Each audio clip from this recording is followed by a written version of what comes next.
In this video, we explore an unimaginable cosmic clash, the Darkhold Omega version of Scarlet Witch from Marvel vs. the Presence, the literal god of the DC universe. One is a chaos-fueled reality destroyer, the other is the omnipotent architect of creation itself. Can a being corrupted by forbidden magic truly challenge the divine source of all existence? Let's break down their powers, philosophies, and the ultimate question: who truly stands above in this battle of gods? Darkhold Omega, Scarlet Witch's apocalyptic power revealed.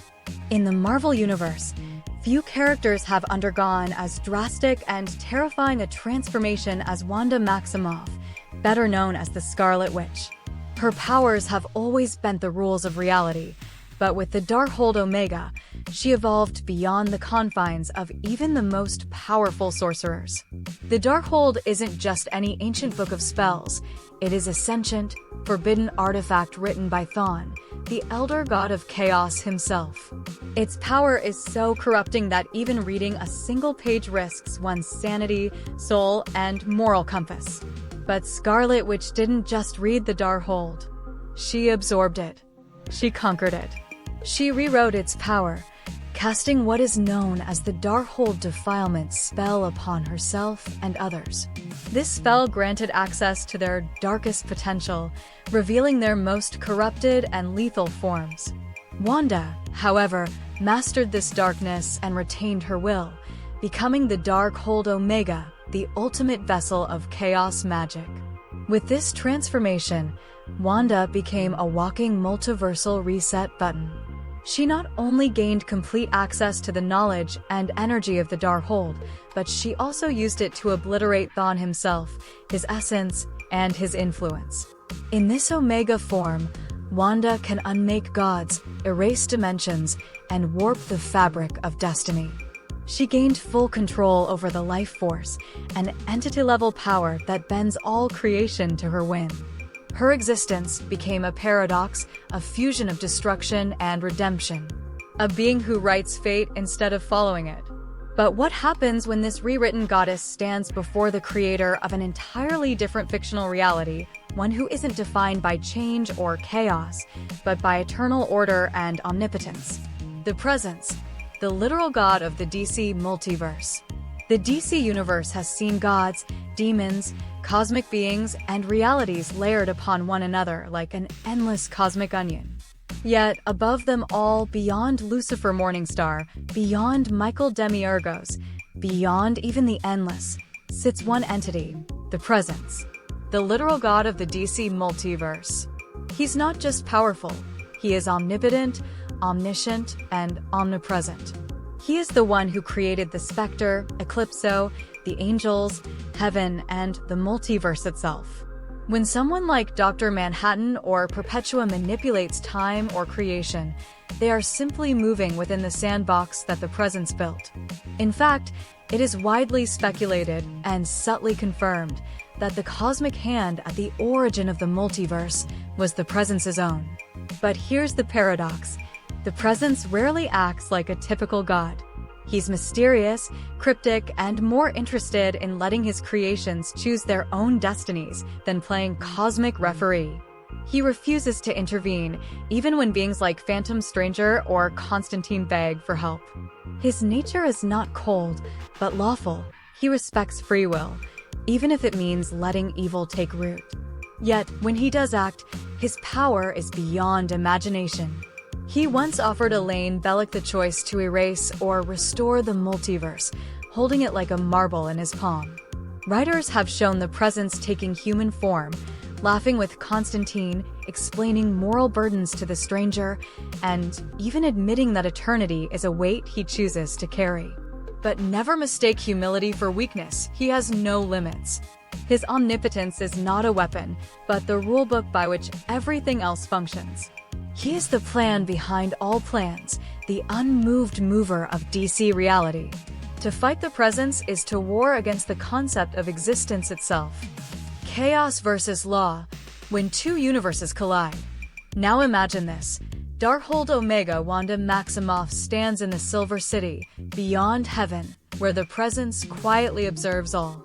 A goddess born from rage, grief, and corruption, her chaos magic twisting logic, her life force reshaping space and destiny. And in front of her, the presence calm, eternal, unmoved. The battle wouldn't begin with violence.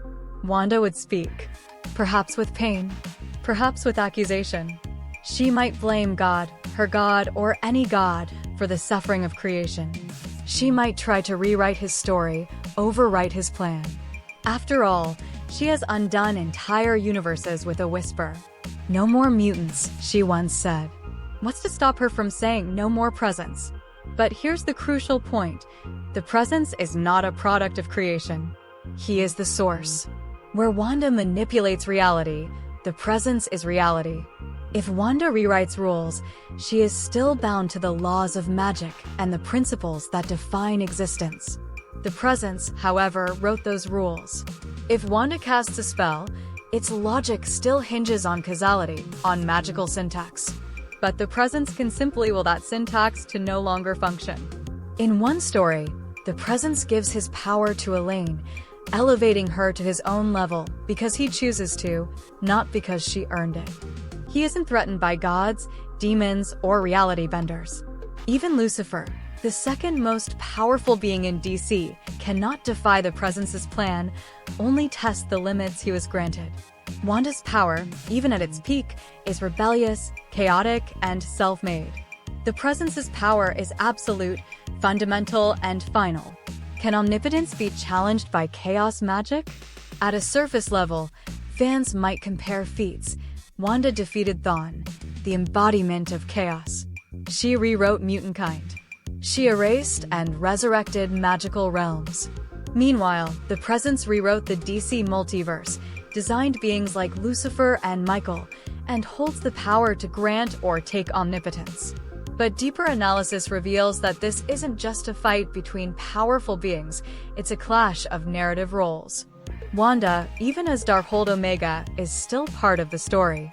She has arcs, pain, growth, and limitations placed by writers to explore her complexity. The presence, by contrast, represents the author. The narrative itself bends to his will. There is no dramatic irony in his choices, only design. Scarlet Witch can challenge gods. She can rip through logic and space. She can even make a cosmic god like Thawne disappear. But what she cannot do is unmake a being whose existence is the very foundation of every cosmic law across an entirely separate fictional universe. The presence doesn't operate on power levels, he is the level. Even if you say Wanda could bend into the DC multiverse and launch a full attack, even if she tried to use the Darkhold's knowledge to find the presence's flaws, she'd be lost. Because he has no flaws. His flaws are choices, his mystery is a test, and his absence is part of the script. As Phantom Stranger learned, as Constantine raged, and as even Lucifer admitted, the presence always knew, always planned, always watched. Final verdict: who truly wins this cosmic clash? So, who wins in a battle between Darkhold Omega Scarlet Witch and the presence? Wanda is a force of unmatched chaos. She is a threat to gods, a master of fate, and one of the most terrifying beings in Marvel's cosmology. But even in her Omega form, she is still a character within a universe. The presence is the source of a universe. A being who exists outside continuity, beyond story, untouched by crisis or collapse. Where Wanda rewrites destiny, the presence writes the rules of rewriting. Where she walks into chaos, he defines what chaos is allowed to be. This isn't just about power, it's about hierarchy of existence. The presence doesn't just win. He cannot lose. So while Wanda could destroy gods, rewrite the fate of worlds, and perhaps challenge any mortal or immortal being in the Marvel multiverse, the presence is not a being to be challenged. He is a concept, a certainty, a god not bound by fiction, but defining it. In the end, Wanda would realize this battle is not one she can win. Not because she is weak, but because he never needed to fight her. And that, truly, is the most terrifying power of all.